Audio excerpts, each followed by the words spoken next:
Saya bertanya pada diri saya sendiri, kenapa sih macam ni? Kenapa saya rasa bimbang ni ya? Sampai saya rasa stres lah. Saya rasa stres. Bila saya tengok media sosial, saya boleh rasa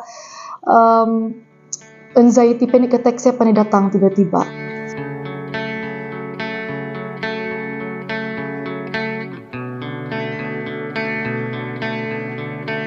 So, roughly kita boleh tengok yang social media anxiety ni dia related to kalau kamu menggunakan social media berlebihan ataupun even kalau dia tidak berlebihan in a certain manner.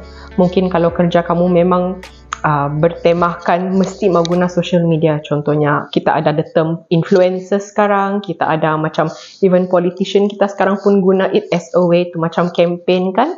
Memang penggunaan dia ada sesetengah orang yang memang anxiety dia akan naik. Simptom dia yang saya rasa paling common, banyak orang selalu cakap berdebar-debar, tiba-tiba pandai sakit jantung, out of nowhere tiba-tiba rasa macam sesak nafas, ataupun kes yang mungkin lebih teruk, bergegar tangan, bergegar kaki, ataupun cases yang we would say is more extreme sampai tidak boleh jalan langsung. This is kita panggil yang lebih severe, tapi kita tengok rata-rata ada juga yang tidak nampak sangat yang dia related to anxiety. Contohnya, ada pesakit kami cakap, kalau malam-malam saya susah mau tidur, mungkin 2-3 jam baru saya macam tutup mata, itu pun balik terbangun. Ataupun, diorang akan cakap, saya tidak ada mood memakan, saya punya selera makan 2-3 bulan ni kurang sampai saya punya baju pun tidak ketat sudah. Or cases yang mungkin kita cakap not betul-betul macam tidak nampak related to anxiety. Ada some patients akan cakap, saya punya bahu memang dia keras. Kalau kau suruh saya kasih tenangkan, baru saya perasa macam, sakit betul. Ataupun sakit kepala balik-balik, ataupun ada cases sampai pergi hospital balik-balik sebab sakit dada, naik dia punya darah tinggi, cases yang begitulah. Saya punya perasaan bila saya browse through social media, of course saya rasa excited lah sebab usually kalau first thing apa yang kita buat kan, mesti kita tengok phone, tengok social media, apa update, bukan saja update daripada orang bilang kita punya idol kah, and especially daripada kita punya friends and family lah. And at the same time, memang saya ada tu perasaan macam rasa nervous nih bila saya mau check media sosial. Sejujurnya lah kan, perasaan saya selalu kalau saya buka FB ataupun Instagram, mesti saya rasa low self-esteem. Kenapa? Sebab, yalah, kalau kita tengok di Instagram, ramai orang yang nampak perfect. Kalau dibandingkan dengan diri saya selalu akan membandingkan diri saya dengan orang lain. Kenapa dia dapat macam ni? Kenapa diri saya macam ni? Benda ini terjadi apabila saya join satu pageant ni, di mana kalau kamu tahu dia punya environment sangat toxic. Selalu saya dapat face shaming. Saya faham yang saya punya visual tidaklah seperti yang mereka mau. Jadi bila eventually saya termenang pageant ni, perasaan tu lagi macam rasa berdebar-debar, rasa tidak yakin tu makin meningkat sebab orang selalu membandingkan dengan pas winner. Diorang cakap, kenapa yang begini? Kau tidak tinggi, kau tidak handsome, hidung kau tidak mancung.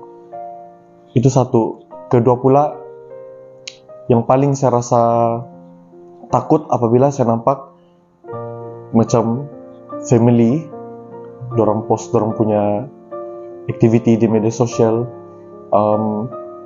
Sebab saya ni actually datang daripada background family yang tidak perfect.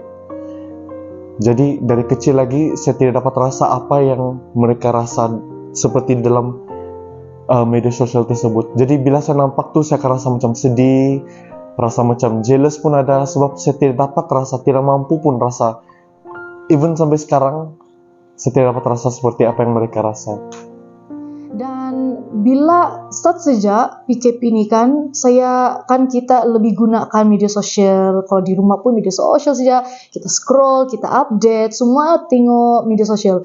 So dari sana saya rasa bimbang sebab saya tengok ada orang post macam gambar-gambar bersama dengan family, apa yang dorang boleh achieve. Walaupun PKP, ada juga yang dapat job secara online. Di sana saya rasa bimbang, macam saya rasa macam saya ketinggalan begitu.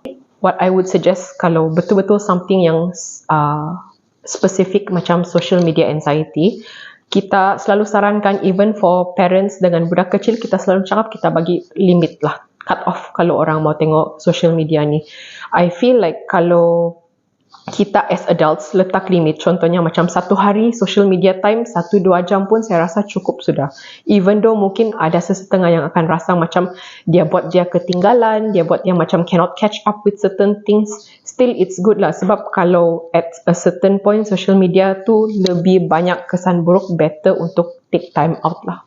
Saya pernah nampak setakat inilah something that we don't endorse. Kita pernah nampak juga ada certain kita panggil influencers akan buat social media detox. So, dorang akan terus buang social media for a few days, weeks, months, ikut orang punya capacity lah. Apa dari segi sokongan pula, paling penting adalah kita ada moral support daripada kita punya friends or family kita atau sesiapa sahaja yang kita percaya. Sebab itu paling penting. Kalau kita tidak ada moral support daripada orang yang kita percaya tu, memang kita akan lagi stres lah. Orang bilang lagi stres, anxiety itu mungkin akan bertambah teruk dan mungkin kita akan depres jugalah. Jadi itulah yang paling penting, moral support daripada keluarga kamu, kawan-kawan kamu. Yang paling penting mesti dorang tu kamu boleh percaya.